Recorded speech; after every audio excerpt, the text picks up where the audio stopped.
Are you wanting to create a highly prosperous photography business doing what you love? Or maybe you have a great business already and want to up your game? Then you're in the right place. Master craftsman photographer Lucy Dumas and her guests are here to support you on your journey. Now here's your hostess and tour guide, Lucy. When I have a terrible need of, shall I say the word religion, then I go out and paint the stars. And that is a quote from Vincent van Gogh. And you're going to find out why I picked that quote for today in just a sec. Before we get started, I do want to invite you to go to lucydumascoaching.com, Lucy with an I, and you'll see what I'm up to with coaching, how I can support you. Feel free to book a 20-minute call if you just want to chat, you have questions, anything. I'm here for you. And so I'm just going to launch right in and introduce my guest, Bob Coates. He's been on the show before, and it is right up there in one of the top 10 downloads. So thank you, Bob, for saying yes to another round of Bob Coates Shares His Incredibly Creative Brain. I hope there's still enough to go around. Yeah, I'll siphon some out. I'm not going to pick it, but I'll slurp some little creativities out. Okay, so master craftsman, photographer Bob Coates started as a pro 1995. And he's stepped through various genres of photography, starting with commercial, doing weddings, and then deep diving into the creation of photographic art. Along the way, he's shared his knowledge with oodles of presentations and writings in magazines, books, and websites. And he gets to live in the gorgeous Sedona, Arizona with his, I assume, gorgeous wife.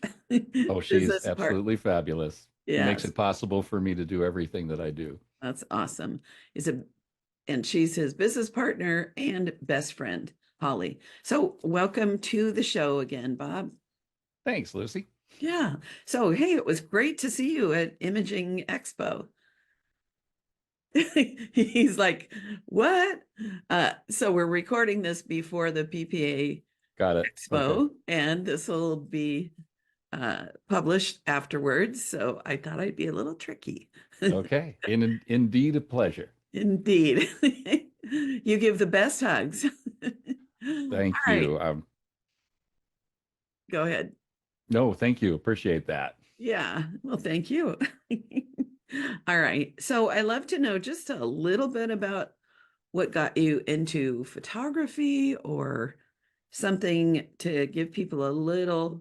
Oh, and you have other things in your name titles besides master craftsman. So yeah, master artist, craftsman, certified professional photographer, and educational associate with American Society of Photographers.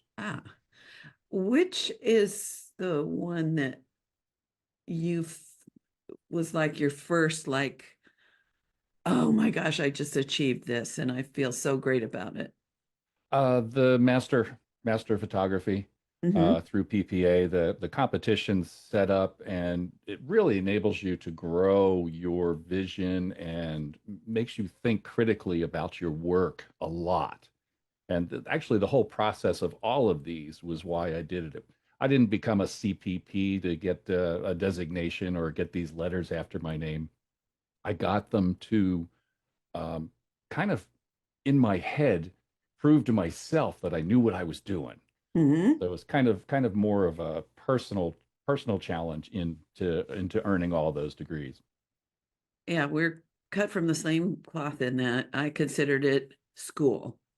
Yes. And yeah, it's great to be able to say master photographer Lucy Dumas for credibility in anything that I do. If I photograph, teaching, coaching, it doesn't hurt. It's fun when you achieve something like this. If you're listening to this and you don't know what any of this is about, you get medals to wear around your neck when you go to events that are PPA connected. And one of the things I was surprised about was, because I love to support other people, is that having my first ribbon, my master gold ribbon, more people asked me questions and seemed to value what I had to share a little bit more. And so it's a service to wear that ribbon to our community. Do you know what I'm talking about? Yeah, as former past president Ralph Rombaguera says, people say, "Oh, you're showing off because you're wearing these bling, the bling, and you've got all the medals and stuff." And he was like, "No, what that is a permission to ask questions from somebody who shares." Yeah, exactly. Exactly. So if you're out there listening and you're thinking, why should I do that? I think Bob and I gave you some other reasons besides bragging rights, or the thought that maybe a client will spend more money with you if you have earned those. So, yeah. Well, that's been a help too. Now, even though I did the CPP for myself, Hmm. the certified professional photographer, I did that for my head. It has earned me money over the years where people hired me over other photographers because I promoted the fact that I was a CPP. Because people would say, Oh, "Well, what is a CPP?" I had the certificate on my wall. I tell people that I'm a certified. Well, what does that mean that you're a certified professional photographer? Well, that means that I've studied, I've passed a test, I've submitted images and been approved, and I submit to continuing education on a regular basis. And that has convinced a number of clients over the years to hire me over the next photographer when our imagery, was similar. interesting.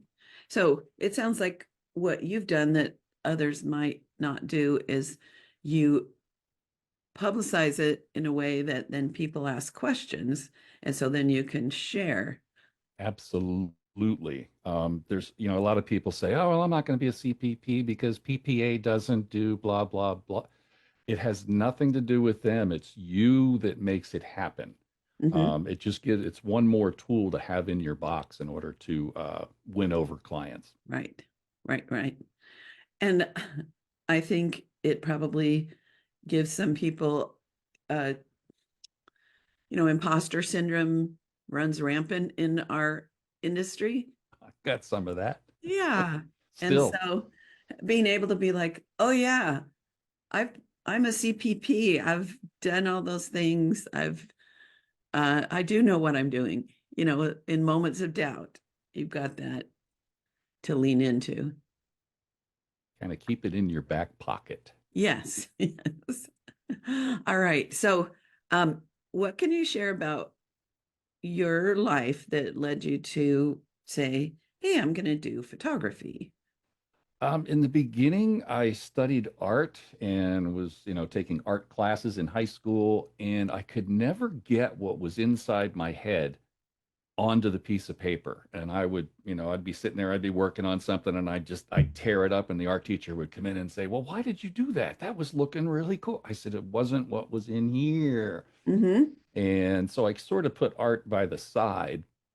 And then once I picked up a camera, I was able to, it wasn't exactly what was in my head to begin with, but I saw that, ooh, I can manipulate this eventually. And Mm. eventually it became an art tool. All the art lessons that I had taken before have been everything that you've done as a person and as a human being as you grow. It all combines to be what you are now. And when people look at my artwork that I do with Photoshop, a lot of that came from the fact that I studied art to begin with, and I spend a ton of time in museums. And I'm a big fan of the impressionistic type work. So after spending, all that time, I eventually got my photography started. Even though it was a business, it started becoming better and better and better as I studied more. Mm. So you started when it was film, right? Oh yeah. Yeah, we had, and matter of fact, I was when I was living in the Virgin Islands at the time, and I often worked with Fuji Velvia, Mm-hmm. And I was able to make that film dance after a while. I processed it different. I had it processed different at the lab. I exposed different for it. I made it, because we were in the Caribbean, we had the azure blue seas with those Mm. and the turquoise and the sky. Oh man, it was just that was a perfect film for that. But you had to nail your exposure. There was no, if you overexposed or underexposed, you were pretty much, that piece of film was nothing. And Velvia was slide film, correct? Slide film, yeah. Yeah. Yeah, I that's think why you part, had to be right on. You have a little more latitude if you were shooting film. yeah. Uh, and over the years, that saved my butt more than once when I was shooting film. I actually I set my camera wrong and got back. I was like, oh no, that was 400 speed film and I exposed it at 100 speed. Oh no. But it was able to be rescued because we do have that latitude. Yeah. Yeah.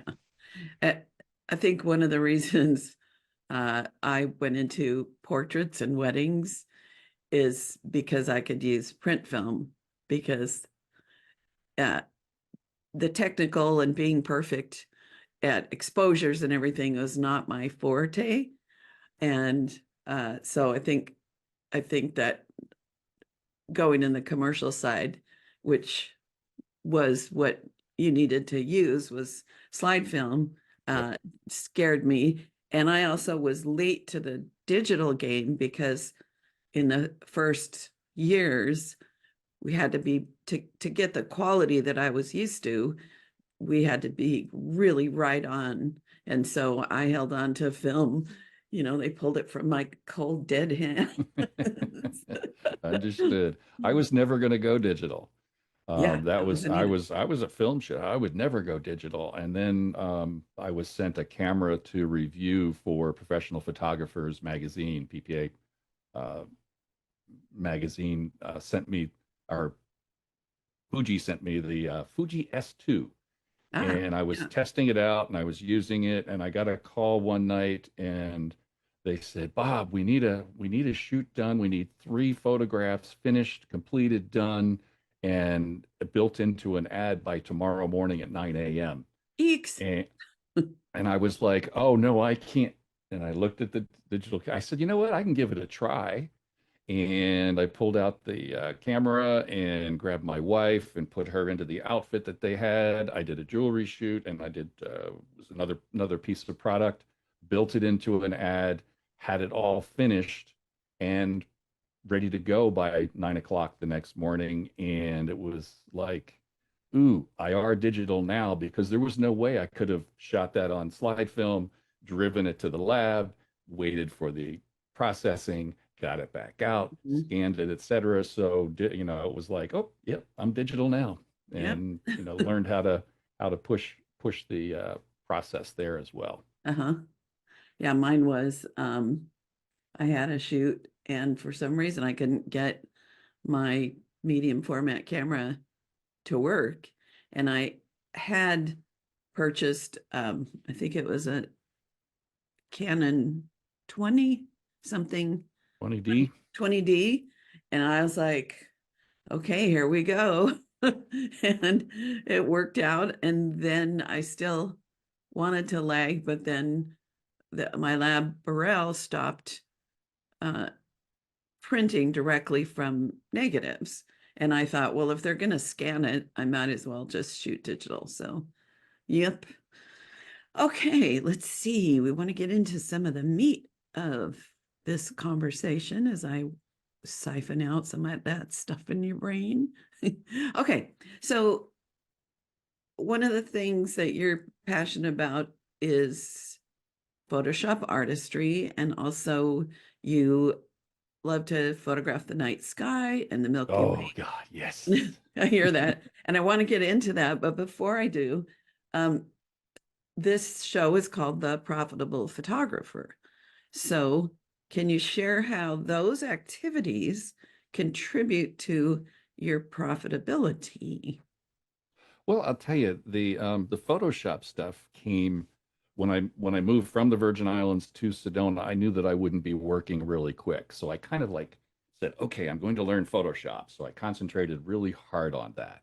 And Photoshop has helped me in so many different ways in learning how to produce better imagery. Just if you're doing straight imagery, commercial imagery, you're able to tweak the shadows and highlights and just make it look yummy for the client.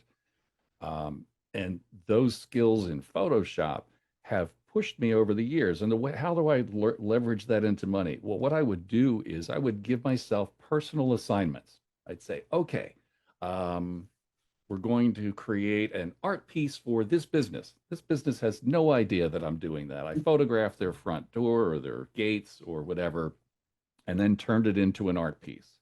So the art piece would be adding textures, playing with it, making a beauty image for them. Mm-hmm. And then, even though they didn't come to me, I would go to them and say, "Hey, look at this. I just created this." So, and they would go, "Oh my gosh, that looks great. That would be great as a header for our website." Well, gosh, we can work that out. Mm-hmm. And I would constantly do that. So the self assignments were to learn some new technique, whatever it may be. And then you take that self assignment, and then I would leverage that into making some money. Now, whether that particular company was like, "Yeah, yeah, that's nice, Bob. Have a nice day."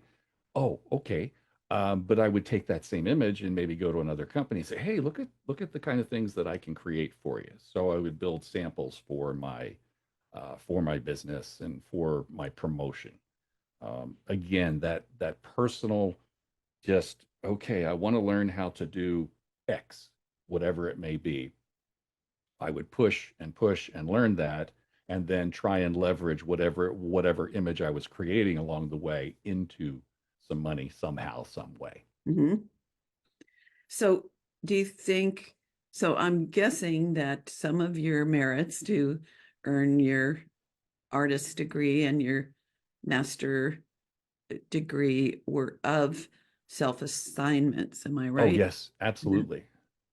So then connecting the dots with doing these self-assignments and then getting, well, there's the growing and then, but then earning that degree, do you think that really went together as a, Yeah. The other thing that I would do is anytime that I would earn a merit or a degree or something, that led to feeding the press machine.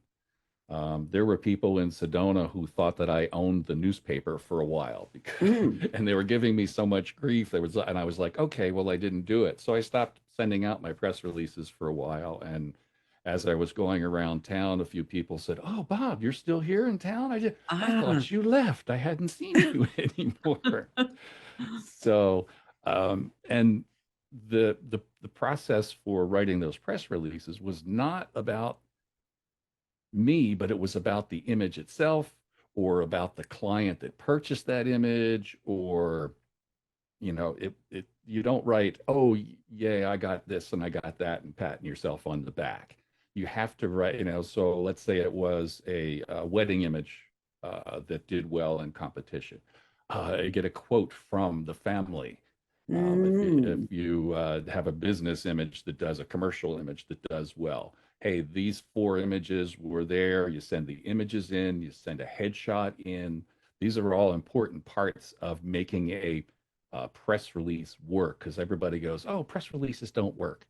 Um, I built my business from the personal projects, submitting to competition, earning awards, earning accolades for that, and then using that and promoting that outside.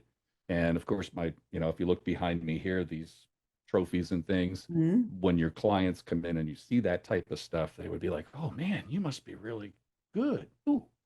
right. Yeah. Again, so it's just all the pieces come together if you keep working it. Yes. Um, did you know Jennifer George? Yes, I did. Yes. So she, when she first started, she did personal projects with children of different races and made these beautiful images and won everything in the Western United States, all the awards and things.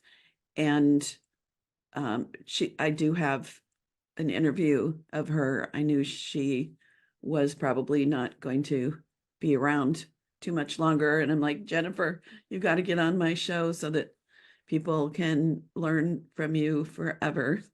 And she shared how those personal projects eventually landed her Major work. client base that would fly her for a week to Paris, that, like major 5-figure clients.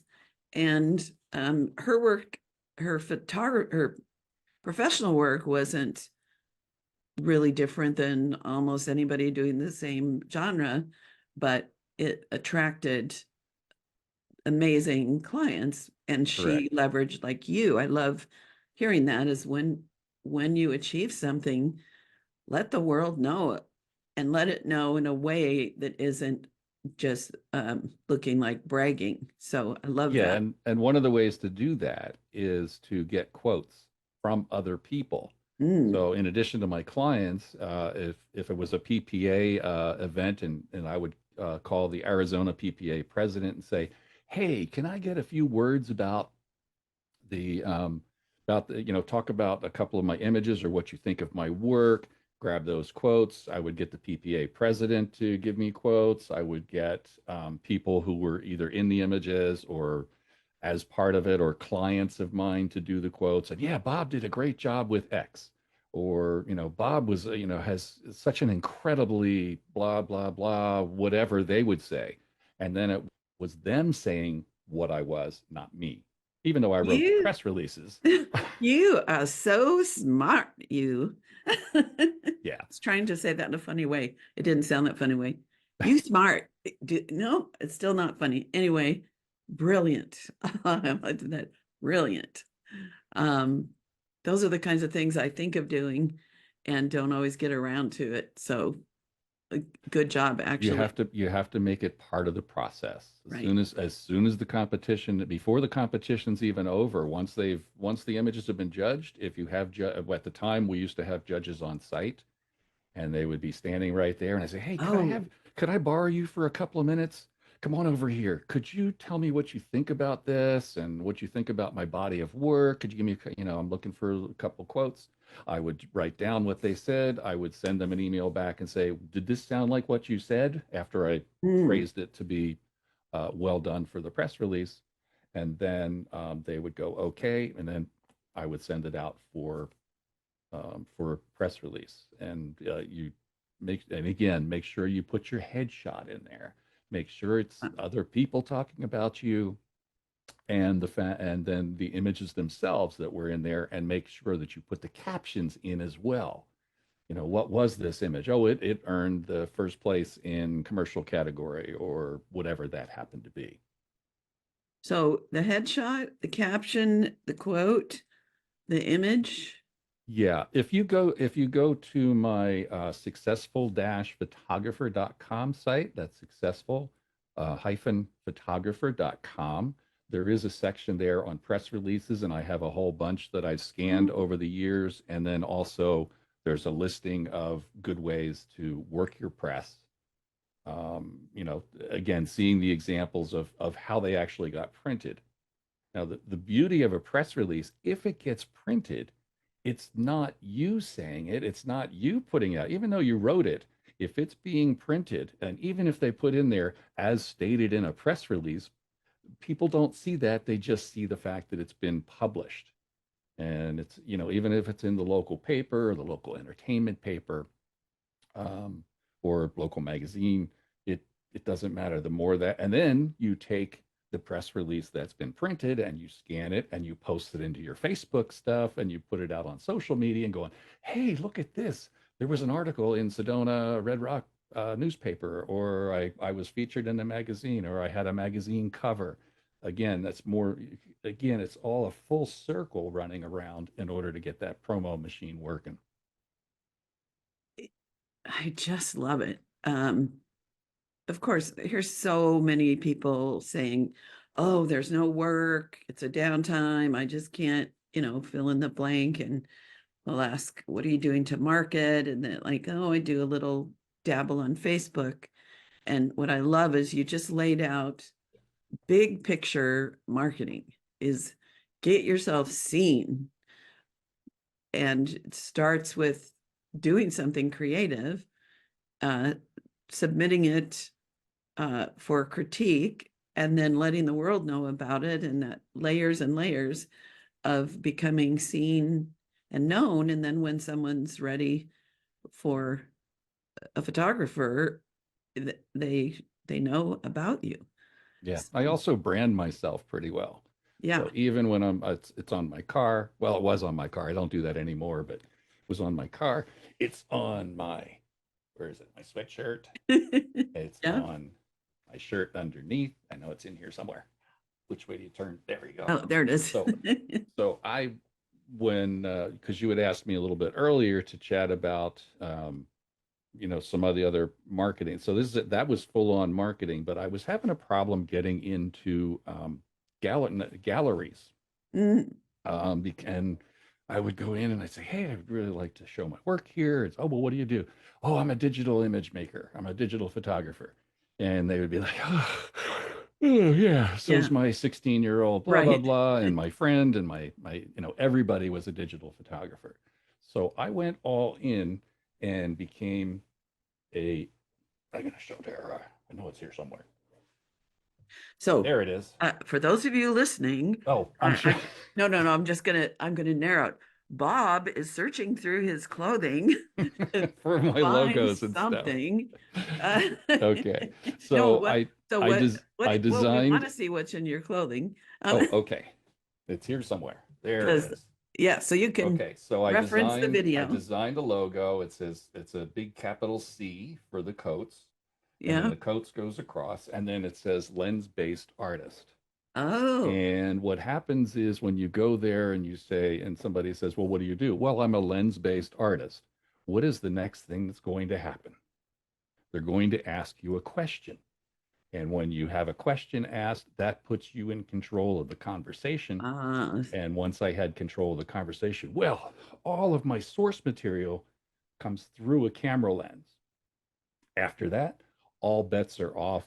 And then I add a lot of art speak and color theory and mhm. dodging and burning and that I'm building these images. I'm not just pushing the button that says Van Gogh. Right. Which I've done that. Yeah. It's for fun for Christmas cards and things, but I'm not selling, or showing that as my artistry. So I love that one of the things when I'm helping someone, when I'm coaching them to do an elevator speech, is to either end with something that raises people's eyebrows, or start with something where then they're going to ask a follow-up question. And I love what you just said, that when instead of saying, oh, I do this, when then they're asking a question, putting you in the driver's seat. I really love that. So yeah. And just for people that might be thinking, well, what's the opposite? It might be, I'm a digital photographic artist, but what I really do is use lenses and cameras, and so you started a little bit normal, but then end, like for me, I photograph children and families that people use as art. But what I really do is, and then I might say, help children know without a doubt every single day of their life how much they're loved, how special they are. So that gives them more like juiciness. More intimate feel for what you actually Yeah. do. But I love that if you start with, I help children feel more loved and valued, then people will be like, how do you do that? Well, and then you just said it. I love it. Then I'm driving this Yeah, it rocket. made a huge difference. And the matter of fact, the first gallery I went to after that, the Gallery of Modern Masters here in Sedona, picked me up as one of their artists, and I'm still there to this day. Oh, So that picked you up as one of their artists. What does that mean? that means I'm hanging on their gallery walls. Ah, You So personally, like wearing your blue shirt, you're hanging. no, I'm sorry, my work is No, hanging on their I'm walls. just joking. I know, but I was just going along with you. Yeah. If you weren't watching the video, you'll see that both Lucy and Bob did the hanging. Anyway, yeah. So I want to talk about the Milky Way and night sky. Oh, that's I, my wife says that I'm obsessed. And you it know sounds what? like it. And you know what? She's correct. Yes. The I've been and I didn't realize I'd even been doing it this long, but I started looking back because people are asking, well, how long have you been doing this? And it turns out it's something like 6 years ago I started mucking about with it. And then 2 years, 3 years ago, I started getting very serious about it, studying it deep, reading tons of books and going out and practicing and playing. And it is just, that time underneath the stars, especially, Hmm. here in Sedona, we have what they call a Bortle 4, which means we can see a lot of stars. Mm. Um, it's really nice. So the Bortle scale is like from 1 to 9, and if you're Bortle 1, there's almost so many stars that you don't see any Ah. because it's just a carpet of stars. There's Hmm. nothing that stands out. It makes it hard. So you have to do certain processing when you're working in there to actually dampen down some of the stars so that you can see the Milky Way as it's coming through. Here in Sedona, we have, I think, just that perfect combination. We're right in the middle there between not being able to see any stars at all and having just the right amount of Milky Way visible and the major constellations visible. Hmm. So you don't have to, like for us in San Diego, we study the sky and sunsets and moonrise and all of that, and then get in our car and go drive somewhere high, uh, that's away from the city. We have to do that and to get those images. So you can pretty much do it. Sedona, if people haven't been there, is it kind of a canyon that's up Mm, high? Would you think of the say? Grand Canyon upside down. Yeah. So the red rocks issue forth from the earth. So we have lots of different formations. We have Cathedral Rock and Bell Rock and Courthouse Butte Yes. and And then a Snoopy. cute little town kind of in the valley of. And and the town is, yes, in between. So 5 minutes from my house is probably what I call my night sky muse. Ooh. So I have Bell Rock and Courthouse Butte, and then I have a lot of different ways to photograph the Milky Way depending upon what time of year it is, because Mhm. it's constantly shifting and going through. I kind of liken photographing the Milky Way to playing a 4D chess game, Ah. because you have so many. Number one, the Milky Way is moving. Your foreground is not, so you have to kind of take care of your foreground as separate from your sky.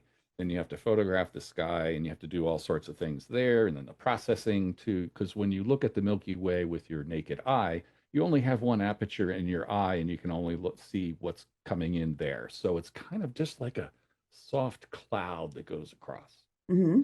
But with the camera, with a wider aperture and a longer exposure, it can gather a lot more information, but that information needs to be teased out of those files to make those colorful Milky Way pictures that you see. How do you do that? That's why you come to Sedona to join one of my workshops. How do you do that? It's Photoshop processing and multiple exposures of the sky. So you may take 20 images of the Milky Way as it's moving, and then you've got software that you can employ that will put all those, because the Milky Way is moving the whole time. It will put all those together, and it will help you decrease your noise, and then you go in and you tease out the smoky and the color and everything else. Hmm. So is there a perfect setting on the camera for, I'm sure there's some variances depending on the weather Um, conditions, wi- uh, Wide but aperture, Okay. And then if you go to, there's a program called Photo Pills, which actually Oh yeah. helps out things amazingly. It's everything to do with the night sky, from the moon, the sun, the Milky Way, meteor showers, everything else. Photo Pills will help you with that. And they actually have it built into Photo Pills. You can say, I have this camera and I'm using this lens, and tell me, and I'm shooting at this aperture, and it'll say, oh, well, you can leave that lens open for X period of time before you start to see star trails. Mm, And then you can, find your neighborhood there. Sometimes you can go a little bit longer than it says. Sometimes you need to be a little bit shorter. Depends on what direction you're facing, because the stars move in. If you're facing north, they don't move quite as much. If you're facing to the east or west, they're moving faster. Then so there's all those things that you kind of, again, that 4D chess game. Is the right. moon up there? Is there too much light from the moon? What time is sunset? What time? Oh, the moon's coming up in the middle of. Oh, is it behind the Milky Way? So you have Mhm. all these pieces to put together, and you see why I get so excited about Yes. it. Yeah. One of the most delightful evenings I've ever spent. I was on the big island of Hawaii. And as I was coming out of the ocean, of course, I chat with everybody that's around me. I can't help it. And there's a woman, anyway, somehow she was in the know. And she said, if you're going up to the volcano, tonight's the perfect night. The weather's right. The moon is setting at 9. Um, and I was like, oh my gosh. And it was early enough that it wasn't like 2 a.m. And as expected, it was fairly warm, but not hot. And just hanging out there. And I was at where there's a crater that is active. So I was able to get volcano in the foreground, which was Sweet. a little tricky exposure wise, but yeah, it was just so lovely and other people there. And I couldn't remember how to do the self timer. And there was someone with the same camera as me that was like, yeah, do this. And he needed a tripod. And I had said, here, you can borrow mine for a while. And this family came up from San Francisco that had never, ever seen the night sky, had never seen the Milky Way. And kids are teenagers. And so, yeah, there's something so magical. And when we're photographing it, we're not just driving up going, oh, pretty, and then leaving. We get to really drink it in, right? Yeah, probably my biggest drink was the other night at the Geminids meteor shower, and I Yeah. started at 8 p.m. and had one camera running the entire time until 5 a.m. Oh, wow.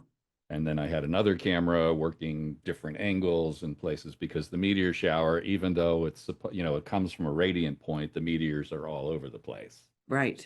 So, and then again, there's a whole different processing, setup that goes to there. There's also star trails is a fun thing to do, and spend some, again, night sky is just absolutely spectacular. Yes. And listening to the coyotes in the distance, and the javelina coming by going, you know, I was in Hawaii, in Maui during the what's the August 11th meteor shower?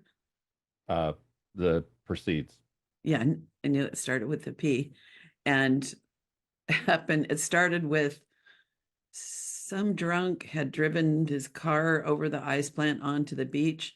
So my niece and I, she was 12 at the time, wandered down, and then we just were sitting in the sand, and it was pretty dark. And then all of a sudden the meteor showers started. And I was like, oh, that's right, August 11th.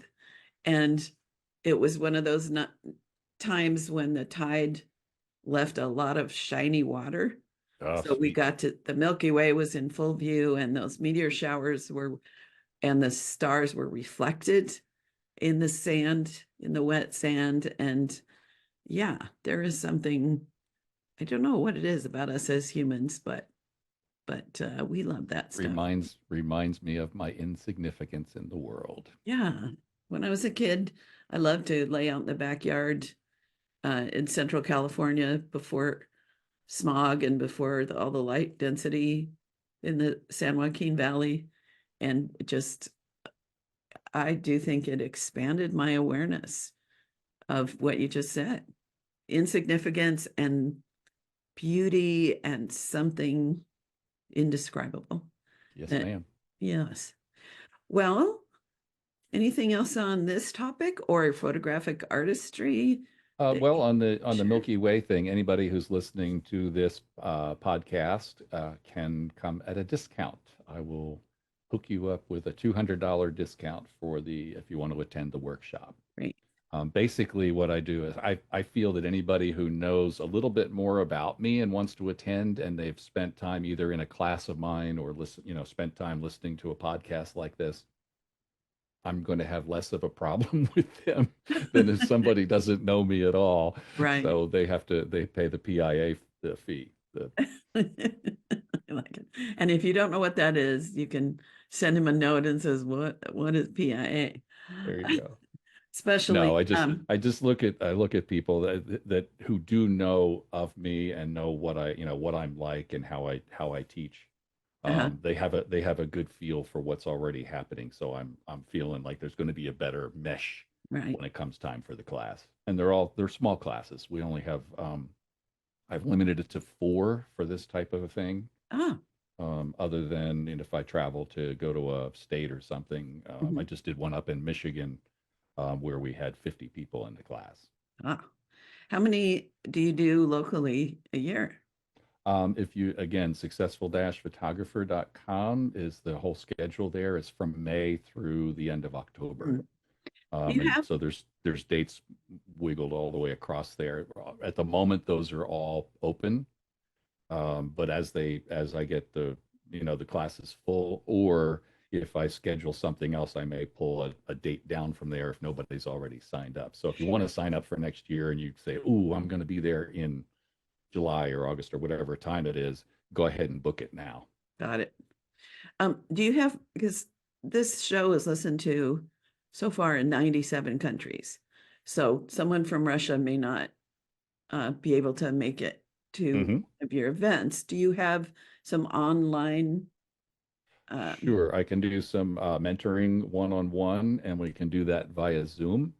And we can, go through the class, or if if you put together a small group of your own, again, we can do it via Zoom, and then that can also be recorded so that you have the ability to review it and go back over it. So you don't have anything already like, here I am, there's the stars, here's how you do this. I have articles on photofocus.com. I have articles in ASP magazine. I have articles out there, but I don't have anything specific because many times, especially when we're talking about Milky Way, it's specific to your camera, right? Which is how your camera, the lens that you have, what you're able to accomplish with that type of lens, or so there's so many different variables that I haven't really put together anything like that. If someone were So thank you for all that info, because it is so fun. And if someone were like, okay, I want to have the right, like I only have kind of entry level into this, I'm willing to put together camera and lens or lenses that would be a really good choice to start with. Do you have a suggestion? Interchangeable lens cameras. You want to have if the fastest glass you can afford, and relatively. So what is fast glass? And fast glass means f2.8 or lower. Okay. And that would be f1. Lenses that are f1.4, 1.8, 2.8. Those are f2. Those are fine. Wider angle lenses make it much easier, because if you have a longer lens and you focus it on the stars, if you think about it, the lens is open for a certain period of time, and you would have much less time before the stars started to trail if you have a longer lens. So those are good for star trails. But if you're trying to do the Milky Way and you're trying to do multiple exposures, wide angle lens. So on a full frame camera, you're looking at maybe 14 to 24, somewhere in Okay. that neighborhood. I use micro four thirds. I'm a big fan of Olympus because Olympus has put in a thing called starry autofocus. And one of the major problems that most people have when they're doing stars, starscapes and trying to get them nailed is nailing that focus because you're in the dark and they're really small. And there's a lot of different techniques we can use. But with Olympus, I point it and go, sorry, autofocus, and waits just a little bit of a moment. It looks at it and says, okay, yeah, you're good. And then that will be in focus for the rest of the night, Oh, so unless I bump the lens so focus you or don't just whatever. go to infinity and No, be infinity is actually a misnomer because infinity is different on many cameras. It's even different on your camera depending upon the temperature of the that you're working in, oh. because the glass expands and changes. Hmm. And if you set it just to the infinity mark, it may not be perfect for that particular lens. The mark may be there, but it's not necessarily for your lens. So you want to test that out. Ah. The other thing that you need is, is a decent camera that is able to do longer exposures and a good tripod. A good Um, tripod is huge because you want to have it nice and steady. And then just as a little tip, what I do is I take glow in the dark tape and I put it oh, around the bottom of the legs of my tripod, and that enables you to see that because you got your black legs sitting and it's dark out and you kick your tripod in the right. middle of a long exposure and you're like, oh Dang. no. As you pick yourself up off the ground and the camera and wipe the tears Yeah. away. Yeah. So a little reflective, glow in the dark tape Love it. works really well. Love it. I had one other question.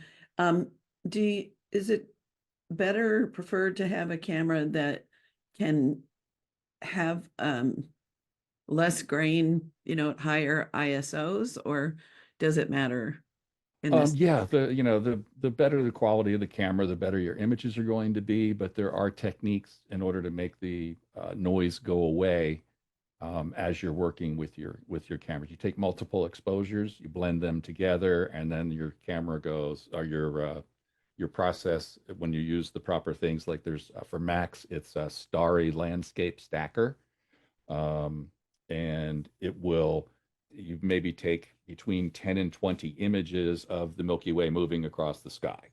So as it's moving Oh, across the sky, then you take those 20 images, and when you finish that sequence of 10 or 20 or whatever it is you're going to do, you also take a set of dark frames.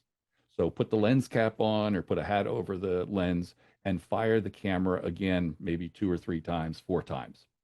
So you have 4 black images. And what that is a picture of the noise that's in your camera at that temperature, at that time of exposure. So you're going to make those exact. So if you were doing 20-second exposures and you're doing 20 of the Milky Way as it goes across, then you're going to put the lens cap on and continue to take 20-second exposures at those exact same settings, maybe 4 of them, and then you put all of those images into something like Starry Landscape Stacker for Mac, and it will line up the stars, and it goes, huh, if that's not a star, it's noise. And the oh, dark frames also inform the software as well. Oh, these are all pictures of noise because it says, oh, those are dark frames. I know what that is. hmm. That's not stuff we want to see. And then there for PCs, there's a program, a free program called Sequator or Sequitur, Secretary. something like that, Mm. Sequitur. But that does the same thing, but it's a free program. The Mac program costs maybe about $40. Mm. If you had some money to spend, would you, I mean, if you had a certain amount, would you prefer a better camera or a higher quality lens? Lens, always. The glass is primo. And the other thing is, especially if you're starting out and you're going thing, go to the used market There are a lot of great used cameras on there. Do a little research, and I work with mpb.com. Hmm. They have been very good. I use that to sell my equipment that I'm not using anymore, and then I use them for if I want to buy a used piece of equipment. I've found them to be very fair and pretty straight up with what they do, Hmm. and so you can get a lot more bang for your buck on the used market. And they, they're I think they're warranted for 90 days or Yeah. 6 months, one of the two, I forget which. Yeah. I just sold some things and then bought some things at KEH because Hmm. I realized that the Canon mirrorless camera is not the right one for me. There's too many, it's too menu driven. I need a dial that I can look at and say, there's my ISO or there's something. So I went to Sony and I was like, oh, good lenses here at Sony for 30% or so. So now what would be the difference between, let's say, the lens, a kit lens that might come with an entry level and Okay, your some good glass? your kit lens is not going to be quite as fast. Although, if a kit lens is what you have, that's what you can work with. You just want to open that aperture up as far as you can, get all the way down to that, open up to the 3f3.5. Usually those kit lenses are like 3.5 to 5.6 or 4 to 6, somewhere in there. You want to just, as wide open as you can get, and you work with it from there. Maybe you'll take more images in order to fight the noise. Mm. Again, you're not going to have as much, you're not going to be gathering as much light. The whole idea is it's dark and we want to suck up as much light as we can. And you can't do that if your lens is closed down. Right. Oh And yeah. if you think of those numbers, every one of those is twice as much light as the one before. Right. So if you have an f3.5 lens and you go down to, or say an f4 lens and you go down to 2.8, that's twice as much light gathering ability. And if you get down to f1.2, that's twice as much as that. Yeah. Or actually, it's even more. But anyway, it's a bunch, and it makes a huge difference. So the faster glass, is going to be better. Now there's also some manual focus lenses out there that are pretty cheap, like from Rokinon. There's a couple. Look for those. A manual focus lens is going to cost you less, and they're from off manufacturers, but there's some pretty good glass out Yeah. there. And if you're just experimenting and you're just getting started and you can afford $200 or $300 to try out a lens, that would be a way to go as well if you didn't want to go full on into the best glass that's out Yeah. there. Thank you, Bob. I knew you'd know that stuff and be able to communicate it in a way that makes sense to people. So, so we're just about out of time. I'd love to give you an opportunity to have either share just a little something that you might be thinking, oh, I wish I had talked about this a little, or just a parting thought. So, what do you got for us?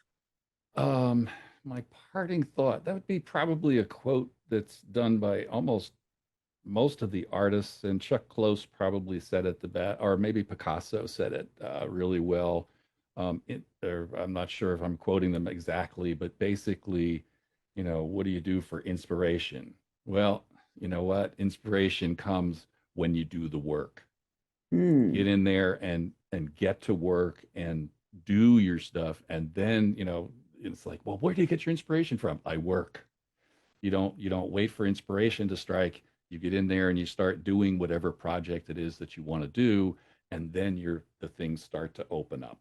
I love it. I love it. Yeah, it seems like several of my interviews recently uh have been with people who do self projects like you to get that inspiration to grow. And so it seems to be the theme for 2024 is get out there and do something. Don't just sit there. Go play, go create, all of the above. So I love that, Bob. Yeah, there's a tendency to think that the art, the idea comes and then you do the work. You do the work, then the ideas start to flow and Right. something grows out of this when you add this to that and you put this texture, in my Photoshop, if I put this texture in and, oh, wait a minute, what if I added a lookup table? Oh, what's a lookup table? That's a whole nother show. Yeah. Um, but doing different ways of processing your images, changing the blend modes, just messing about, and then you go, oh, well, that worked there, and then I remember I did this over here. What if I mix this in here? One of the things that when we talk about Photoshop people, the people who design it, have no idea what it's capable of, and the reason was because all of the modules are done by separate engineering teams. So you have somebody that was, deigned to do, mix this with that, if this was that on a layer, and this is what the blend mode is. Mm-hmm. Well, they know what their little pocket does. And the guy over here doing this portion of it does. And then a photographer takes this pocket and that pocket and puts them together and blends them. And then another photographer sees that and says, oh, I didn't know you could do that. And then you do that, and then you add this, and it's exponentially creative to go play in Photoshop. And that's why it's artistry, sort of like the people that make paint, acrylic paint for painters. They don't know what can be done with mixing and blending and Correct. all of the above. We're the artists that take our tools and do all kinds of things. Even I was addicted to that SX70 film until it was discontinued. Do the moshing. And when it was first invented, the kind that shoot out, if people don't know what it is, rather than having to pull something off, it would shoot out of the camera, and the emulsion stayed wet for and you'd mush it up. Yeah. So and people started getting like stylists and golf tees and things and moving that around to turn things into something else. So yeah, that's why we're artists. We take some tools and we play. Well, Bob, thank you for saying yes to being on the show again. And I love, everything you shared. I love how your technical and your creative side are married together, because you're incredibly creative, but you also know all the details, all the, what is it, left brain stuff, not everything ever known to man, but you're pretty good at both of them. I am very fortunate. I was given a really good work ethic by my dad, and most of it comes from, I want to learn how to do this. I want to make this happen, and just keep pushing. I love it. All right. Well, I will actually see you in Louisville in a couple of weeks. And I hope those of you that are listening that were there had a chance to find both of us. And if not, be sure to go next year. So that's it. And thank you so much, Bob. My pleasure. Thanks for having me. All right. So I let him wander off and have his day, and it's just you and me now. That was such a great conversation. And my summary, I guess, number one is get out there and do creative things, and then enter in competitions and set goals to achieve recognition, and then publicize it. Let the world know about it. Our creative projects are things that we do to grow and learn, or just technically sort of for fun, can then lead to many things that increase our profitability, because that's what we love on this show, is profitability. And we talked about that night sky and some of the ways, some of the technical things like cameras and lenses, and yeah, lots of good things. My bullet points are not as clear, so you'll have to listen and take some notes. And remember that I love to connect. I love feedback. Or if you want, for example, if you'd like conversation about your pricing or about your website and, the good, bad, and the not so pretty, if you, not your pictures, but, the functionality and how your website can contribute to your brand and to people hiring you, feel free to book a call, and no pressure, just love to connect. And that's it for now. Bye. You have been listening to The Highly Profitable Photographer with Lucy Dumas. If you've enjoyed this podcast, please rate, subscribe, review, and share. To connect one-on-one and learn more about our coaching programs, just go to lucydumascoaching.com. Until next time, go have fun photographing and selling your work.